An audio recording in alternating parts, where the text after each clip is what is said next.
Hello, my name is Mordred Viking. I'd like to welcome you to episode 17 of this Let's Play European Universalis 4 with the custom nation of Stormwind. We are currently still in a war against Wales, our former ally, and Kent. I probably will annex Wales. The provinces there are just too valuable, so we do want them to increase our trade here, especially now that we're in serious trade competition with the Netherlands. We've made our alliance with Sweden. I was just having a look over here at Jutland. They've seemed to have grown quite well, and they'd be a very nice counter to the power here in the Netherlands. However, unfortunately their rival is Sweden, or rather Sweden's their rival, so we wouldn't be able to get that. We've also been working at colonising over here. We have this first island currently being worked on, and also down here we've got our very first colony in progress, still quite small unfortunately here, and we basically want to race to get 5 of these provinces as soon as possible so we can get the Treaty of it's not tortilla, that's what we have a burrito in. Tortillas, that's the one. So that we can basically guarantee our own growth in this area. Right, let's carry on. Aletria no longer considers us a rival. That's interesting. Have they started colonising yet, I wonder? Yes. So we're about to have another colonial rival here. I'm very much hoping they don't go for this place, so we may, once we have this second colony established, we may have both of our colonists working over here just to ensure that we take that one. Oh, and the other thing I can do is the papacy. We need to be at peace with Wales. Okay. We can do that, eventually. Let's bump up the speed a bit now that we're just doing sieges. There's nothing more they can really do against us unless they bring their fleets out, but that would be kind of like suicide. Oh, except they've done it. Brave. Where's my trade fleet? There. Okay, and they've run away again. So, Glamorganshire is about to fall. Oh, no, not quite. Oh, it was about to fall because our fleet was outside it and then the fleet moved. Gotcha. We need cores. Oh yeah, of course we do. Ha! Totally forgot about this. So we better start coring these two. We have won the siege of Gwened. Excellent. And Glamorganshire will fall very soon. Mercenaries flock to the standard, so we can get another, wow, 50% more mercenaries in 65. The way that mercenaries work actually have changed. It used to be that you used to get a certain number of each category. Now you get a total pool of which you can hire any of these mercenaries. So in the past it used to be like 24 infantry, 12 cavalry and 3 artillery, but now you can basically pick and choose precisely what you want to get. And it'll tell you precisely how many are available. I don't know if they still might recover over time, because we have so many available, because of the various bonuses that we have. That's not been a problem yet. So, Burghers lose more loyalty, which would be bad, and that is a permanent loyalty penalty, although they do they gain influence. No, we don't want that. Well, the Burghers gain a permanent influence. Oh, okay, so we can get the 3 base production, but we lose a ton of loyalty and stuff, or we can gain permanent loyalty. At this stage, I'd quite like the Burghers to have that permanent loyalty. They're already fairly low. Yeah, we'll take that. That's a nice bonus. Unfortunately, we still have the problem with their influence, but that's still fairly early on in this looming disaster, so less concerned about that. Now we just need to wait for this Welsh province to fall, then we can take that land. Oh. Where's our... Oh, our navy just arrived. That's why they ran away. Okay. We could get a technology. We could get Diplotech, but not yet. Not until we've made this peace treaty. And that's probably the idea. Yes, it is. What does that give us? Oh, that's the naval force limit. We will definitely want that at some point soon. Brilliant government means that we can get more prestige or a bit more money. I'm going to take the prestige. The amount of money they give us wasn't that great. We have very nearly repaid our loans. There's only 2 outstanding, which is brilliant because that means we can actually start investing in more important things. We lost a light ship, they lost their entire fleet. And we have won the siege. Excellent. So, we want that. we can't get that. I need to speak to Wales in particular. Whoops. That. Oh, come on. I will leave you with Gwynedd. Yeah, that works. That works really nicely, actually. So we've taken the really expensive province, which is Glamorganshire. We've left them with Gwynedd so they can stay our friends. We're taking a bunch of money. We are taking a lot of aggressive expansion. So Wales probably will not enter into alliance with us again. And they may enter a coalition with the Netherlands, but that's okay. I can deal with that. It's fine. And we'll be taking a fair amount of overextension, but we have got admin saved up, so that's okay by me. And then we'll peace out Kent. We will take Kent plus all of their money. A tiny bit of aggressive extension, which means that the Netherlands hates us even more, but they're a rival, so who cares? And yep, we'll send that demand. Boom, Kent is ours again. So the only foreign power now is this one province of Wales with its 9 development. They are significantly less powerful than they were. Northumbria is of course our vassal already, and we took Aberdeenshire last episode. It's all looking rather good. We can upgrade. Interesting, I think we should do that. So we are currently a duchy. We can upgrade to a kingdom, which will gain prestige. It will allow us to have another diplomat. I think it increases the speed of autonomy change and allows us to change national focus more often. So it's really quite a good idea to upgrade when you can. So we are now a kingdom. And the threshold for that is the amount of development you have. So we are currently a kingdom. We need 1,000 development to become an empire, which is like the next stage. And as an empire, I think you can have more leaders. Yeah. Excellent. So, Gwynedd, would you want Wales? You do want an alliance. Interesting. I'm still in favour of doing that. So, moving Wales off Ireland would be quite nice too. They will never accept vassalisation because they are the Pope. I don't know, do I want to make this peace deal? I'm not sure. They're allied with Utrecht, who is a kind of a nobody. I'd be quite happy to let them be wiped out. No, we're going to leave it. And we need to give this to somebody. It is a high production, so it is the Burghers who would benefit the most from this place, but I don't really want to give them the extra influence that this would generate.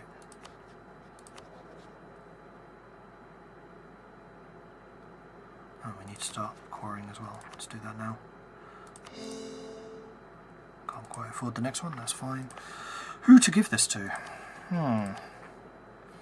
Give it to the nobility. Their influence isn't too high yet. We could give it to the clergy. Clergy increases the tax base, doesn't it? No, unrest. And then missionary strength, I think, was the next level if you have high enough influence.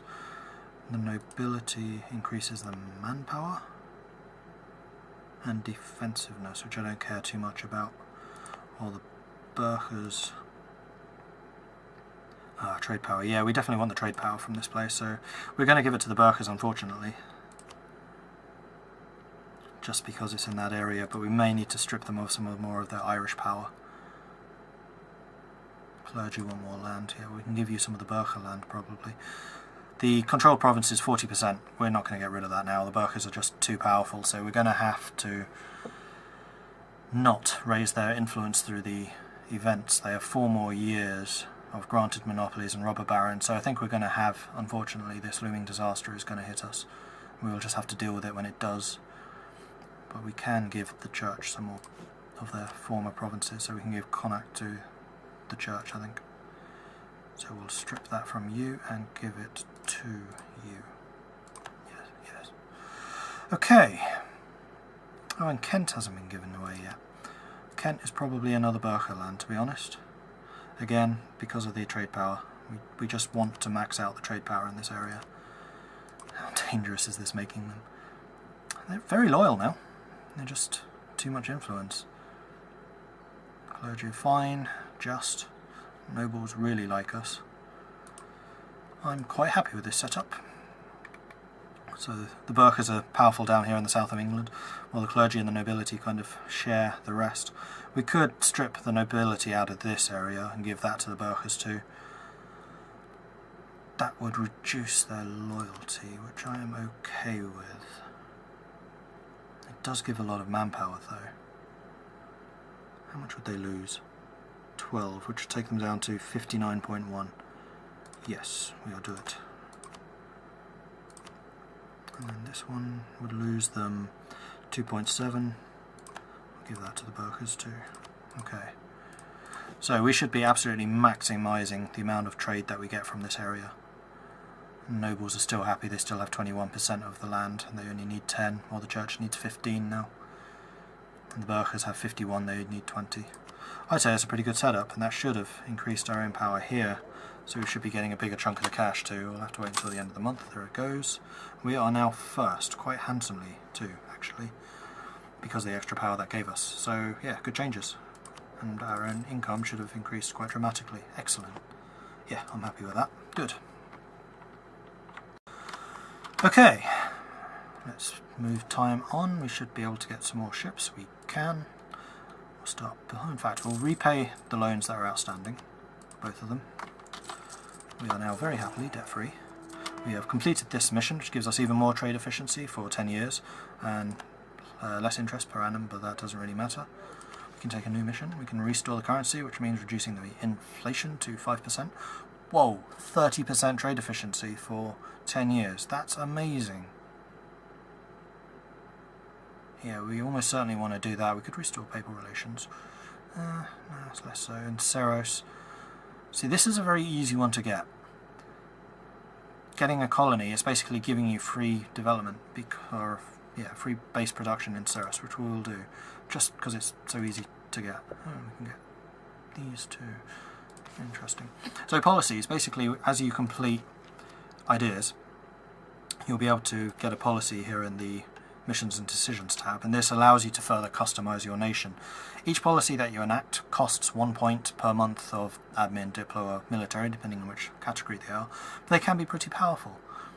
So, for example, this formalized scales, weights and measures gives you plus 0.2 yearly Republican tradition.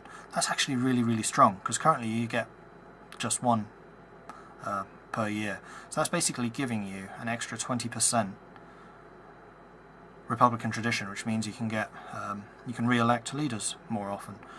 So costing 1 admin point and getting a admin or a leader re-elected more often would probably actually give you more over time. Plus you get the tax modifier. So that's a really, really strong choice actually. So we may well do that. To do it, we need to complete plutocratic ideas, which we will be doing shortly enough. Great. We can reduce our military maintenance for the time being. Wow, we're making a huge amount of money now. I love it. So, caravels. Let's continue building a couple more of these. Oops, it's not in London, it is in Essex, where we have the shipyards. We should also start thinking about building marketplaces and all these places in the English trade node, just so we can dominate trade even more. Cost 100 each, but it's well worth it. So when you go into the building planner, you can see precisely how much trade power you will gain by building this building. So building in the Marches would be a very good choice. Building one in Essex and in Kent. And you can see the number of building slots you have here. So currently we can build 2 more buildings here in the Marches. Then once our total development has reached 30, we'll get another slot. And if you have farmland, which I think London is, you get basically 1 extra building slot. So building and farmland it's very valuable. You can do that quite easily. So we'll definitely get the marketplaces down here. We'll probably start building some temples in the places that can support a temple. We can get another, oh yes, the diplo ideas. We can finish this, which will allow us to increase our trading fleet size even more. We'll do it. Then if we get one more idea, then we complete this, which allows us to build the light ships for 20% cheaper, so we'll actually stop building them right now. Just 1, because we already started, so we wouldn't lose as much money. We can allow us to build another marketplace, which we will do in Gloucestershire. Marvellous. Okay, we now control 45%, and we got the ability to declare war on primitives. So we now own 45%, you can see that there, the 45% of this trade node, which is giving us 14.9 ducats a month. You can see the power of trade right there. I mean, it is making us a lot of money, and then when we start getting trade ideas, we'll get a lot more merchants to play with, and then we can really start like shifting trade towards the English Channel. Right now we only have the 2 merchants, so we can't do as much. And then even later than that, when we start moving into Africa and Asia and the rest of the world, basically, we can start setting up trade companies. And you can see the trade regions here, it's different colours, and if you have the most trade power in this of any European country, I think, any Western country I think it is. No, the most trade power of a trade company, if your trade company is the dominant one, then you get a free merchant. And you also get more naval limits, so your navy can grow even more. But that free merchant means that you can shift even more trade around. And don't forget that the more merchants you have, the more your trade power compounds by the plus percentage to trade power in your home node. So it's definitely something you want to do. Once you start getting more light ships, then you can start really playing the trade war game, so you're shifting trade away from your enemies and into your own areas. So for example, we probably want to start shifting trade away from Seville, which is usually a pretty big trade node, because otherwise Seville will usually feed into Genoa, so anything we take out of Seville is not then going into Genoa, so it's weakening both of those areas. Cardinal Minister. Now what is the downside? Tolerance of heretics. We don't really... Let's do this, just for once, because I don't really remember what the downside is. We are not at war with the Pope anymore. So we can get prestige. When does this run out? We click on the government tab, it shows us all of our current modifiers. We want to see when the usury forgiven. Well, that only really gives us the inflation reduction now, and it ends in 2 years' time. That will take the... Well, we don't really need the money. We don't really need diplomatic reputation either. Prestige I don't really want. We could save up the papal influence and get 100, which would give us a free stability, which is quite a strong choice. I think I might do that. And we need to send a guy over here. Do we want this alliance with Wales? No, but I do want to improve relations with them. I think I will also improve relations with Jutland, although I'm not particularly hopeful of making a alliance with them. Who else could we use as a counterbalance to the Netherlands? Possibly the Palatinate, though they are Protestants, they're less likely to want to ally with us. They are rivaled with them. So this gives us more of a power base, although they are not coastal is the only downside. We could potentially get an alliance with Marienburg. We have raised relations a little. We have a bit of aggressive expansion, but not a huge amount. So yeah, a third diplomat was sent to Marienburg. I just like having coastal areas because we are obviously coastal ourselves. So the more combined navy we have, the more difficult it will be to conquer us. Okay, so our marketplaces are now complete. We have 47% of this trade node with 117.1 compared to the Netherlands is 124. So they still have more of the land power here, but it's the navy which is winning it for us right now. Oh, what's this? Election, I believe. Oh no. That would knock it down to 67, so if we had a negative event, we would lose. But I think I will actually keep him, though he's 57. So he'd be in power until he's 61. That gives us another 3 points a month. It's dangerous, because if we drop below 60, then bad things start happening. No, we'll keep him. We have cored an area, and we have maximised our relations with Wales. Okay. We still need to build more cores though. We need 247, so very soon we can get Kent. Jutland's losing a war against the Netherlands. Now one of the things that we can do to increase our power projection is we can actually finance Jutland. Well, they'd accept an alliance with us right now. Sweden still dislikes you though. So yes, we can finance the war by subsidising them, which will give us power projection because we're basically financing the enemies of our rival. So yeah, give subsidies. It will cost us money, but we have quite a lot. No, we need the buildings up. And we could actually get an advisor, and getting advisors at this point would actually be a very strong choice. So now that we are a kingdom with more than, now that we are a kingdom with more than a certain amount of income, I think it was 30, wasn't it? Yeah, I'm pretty sure it was 30, so we're just above 30, which means we can now get these tier 2 guys. So we can get missionary strength, which is kind of pointless. We can get national unrest, which could be useful, but we do have a very large army, so I'm less worried about that, or just the stability cost. I don't want to spend too much money because we do need it, so we'll spend the 1.8 on just a general admin guy. We don't need it for the stability cost particularly. And here we can get morale of armies, national manpower modifier, so that means we get more total manpower, which we've almost maximised anyway. Well, there's +5 discipline. Discipline is amazing, so we'll take that. And the 1 extra military power a month. So this is dramatically increasing the amount of points we get, just generally.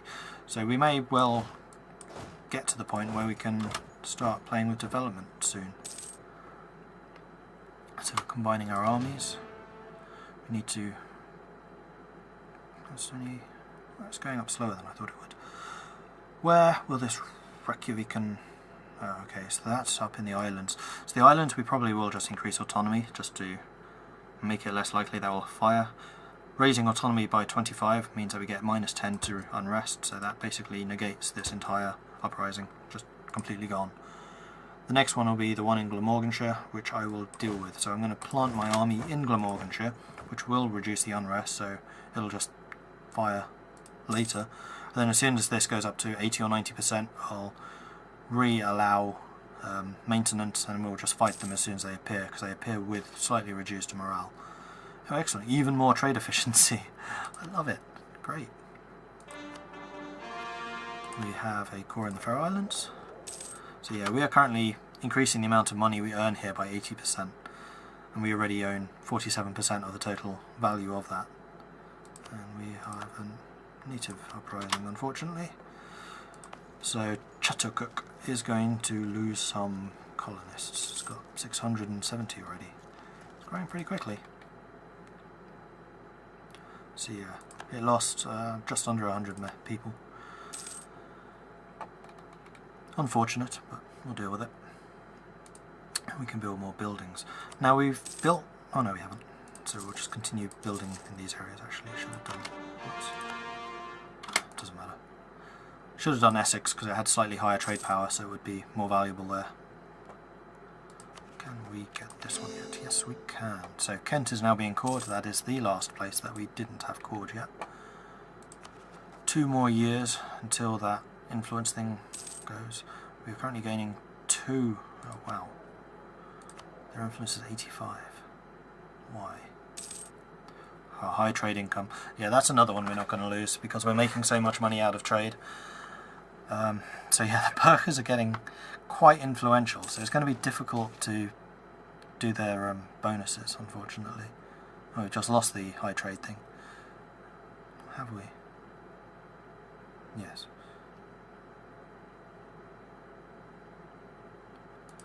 Fur trade dwindles. What? No. Well, naval supplies are a lot more valuable than grain, especially when large navies start appearing around the 1700s.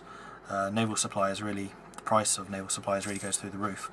Basically, the price is modified if a nation is at war, and if a nation is at war with a large navy, then naval supplies are obviously more valuable, so they're worth a lot of money.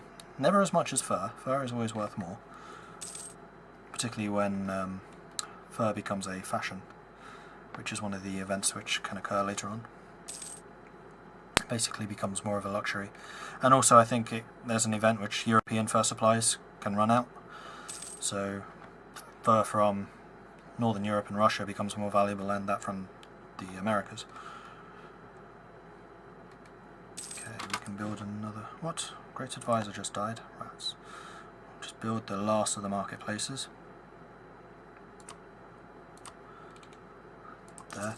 I don't think we really need to bother about it in the North Sea. We have such a dominant hold on the North Sea anyway, and it's worth so little. I'm not really worried about it. If we have to, we can shift some ships up to protecting trade there, but not massive. The other thing we do need to do is get another advisor. Yeah, we'll just get level 1, plus 20% colonial range. It's useful, though we don't currently have an explorer working.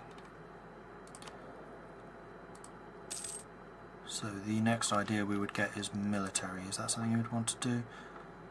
Gives us better cannon, but that's not hugely important. So yes, I think we'll get the next military idea, which gives us more mercenaries. The plutocratic. Picardy is going to war with Burgundy and Gascogne. Yes, we will join this. The reason we will join this is that we can put our warships to use. Because while they're blockading and fighting and just generally active, the naval tradition will go up. In fact, the naval tradition is already going up because we have quite a few ships protecting trade. You can see there we're getting 0.78 a year. And I haven't turned off our forts for a while, so we have 4 forts costing us 4 ducats a month. But that is also contributing to our land tradition. So that can go up to a maximum of 1 point per year, depending on how many forts you have in relation to your force limits. Because the relation's too low, I don't actually know how many you need compared. But we have too few basically for our force limits. But we're an island, we don't need that many forts. So I'm going to ignore that. Our land tradition's never going to be comparable to those of our enemies. So Gascogne will probably have a navy, although Picardy does too. And Burgundy will, so we may want to try and get down here into the Mediterranean, although we're out of supply ship range down there. We can get admin power or more local goods. Ayrshire is probably fish, at a guess. Oh, it's iron, so that could actually be fairly valuable, but it's going against admin points, which we always need points, basically. We have done improving relations with Marienburg. Okay. Sweden, how are you liking us? We'll improve with Sweden for a bit. How's Picardy doing? Yeah, we need to raise with Picardy too, so when the Marienburg guy returns we'll do that. We are losing quite a few men down here, so we may want to ship across our own army.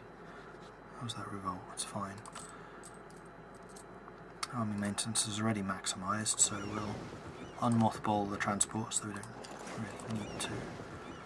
And the Cossacks will send them to Gloucester.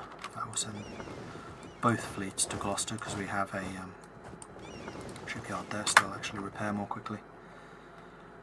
And we'll start shipping across our army so that we can support our allies here. 20,000 men brought to this fight will actually be quite helpful, I think. So, load.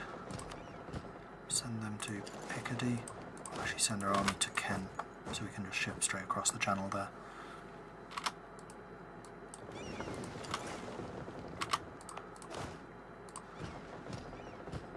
Maybe we should have been a bit more quick about doing this, but never mind. In fact, I may raise some more troops because we are quite a lot below our force limit right now. So our army is currently 14, 4 and 2. So we could raise another... No, I don't want to get a full 20,000. I think I might just get half of what we have here. So maybe another 6 infantry. 6 cannons? Yeah. We'll definitely get 6 infantry. And we'll get 4 cannons. No, we won't. We'll get 1 cannon. And then wait for enough money to appear, and then we can get more. So their 6,000 men are down there, that's fine. They have 20,000 here in Champagne, which is a farmlands, but it will be a river crossing. Their general is 4 fire, 4 manoeuvre, against ours who is 3 fire, 1 manoeuvre. So they will get the river crossing, but it is only a -1. They are low morale. You can see they're trying to run away because they are low in morale. Though their base morale is higher. We have better tactics, so we must be ahead of them in military. Or because we have more discipline. No, our military tech is actually ahead of theirs, so this should be a fairly easy victory for us. As you'll remember, military tactics increases the amount of damage you do and reduces the amount you take. It's very, very strong. So we did a fair amount more damage to them. They are now running away, so we kind of want to chase them down. They're going to Bavarois. We will chase. They're going there. We will also chase them. Nope, they are going further. Where are they going? They are going to Lyonnais, maybe? They're actually going to... Where are they going?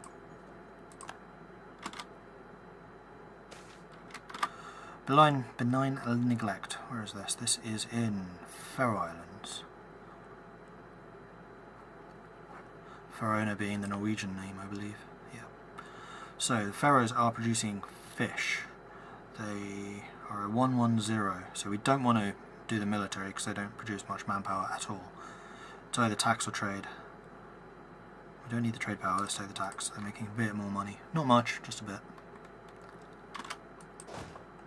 Chase them down. Where are they going? I may not be able to chase them now. See, they're behind a fort now, so I can't get to them. So we'll just return to Auvergne.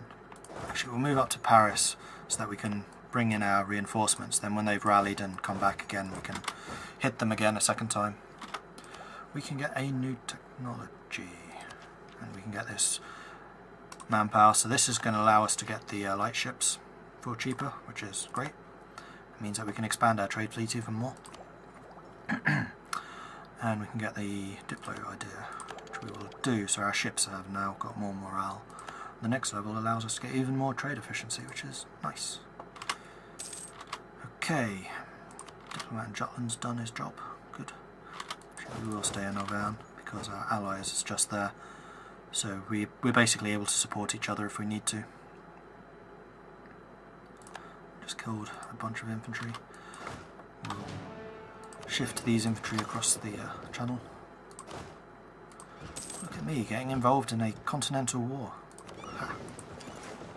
Meddling with the balance of power. Okay, so their army is on the move once again. We'll see if we can find some terrain which would be more beneficial to hide in. Currently we're in Auvergne, which is actually mountains, which would be brilliant.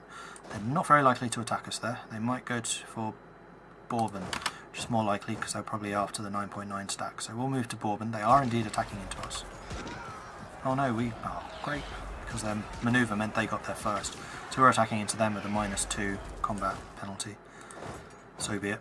But our ally, all 9,000 of them are moving in to support. In fact there's 10,000, almost 11,000. So we very, very handily outnumber them. We probably still have the, we have the tactics difference. They have more morale, but tactics is better than morale. We can afford to hire another cannon, which we will do so. And our other cannon is now done, so we'll move him down to ship him over. Picardy is requesting that we come to their aid in the Breton reconquest. So this is Brittany attacking. This is a defensive, against the Netherlands. Interesting. So the land war we might be about to lose, so we really need to kind of deal with Burgundy going quite decisively, because the Netherlands will be shipping in a load of men. Yeah, we'll have to do it. It's fine. And thankfully, we have been repairing our heavies. So we'll bring our heavies over onto the coast of the Netherlands. We'll blockade that, which will be a pretty decisive blockade. And hopefully we'll sink their navy, which will be really quite nice. Unless they don't have a navy, which is also possible. Military navies. Netherlands. They have got 26 ships, including 4 heavies and 11 lights. They definitely have a navy around somewhere. But our enemies are bringing a lot more men to this fight, unfortunately. So I think Picardy is going to get overwhelmed. So who's in the war? Oh, okay. Oh, we have Aragon on our side? Huh. Now this is interesting. So it's basically the Netherlands versus Aragon, which is what's been brought into this. Aragon have got 20,000 men, plus a very significant navy of their own. This war has got really quite interesting. It's everything in green against everything in red. So Picardy is definitely finding themselves surrounded, but they have some very, very strong allies. This is going to be interesting. But to see precisely what happens, I'm afraid you're going to have to join us next episode. Another cliffhanger! Haha! Thank you very much for watching. My name is Mordred. Please do like and subscribe if you have enjoyed this and to help the channel grow. If you have any tips or advice, please leave a comment and I will respond to it. Thank you very much for watching, and I will see you next time. Goodbye!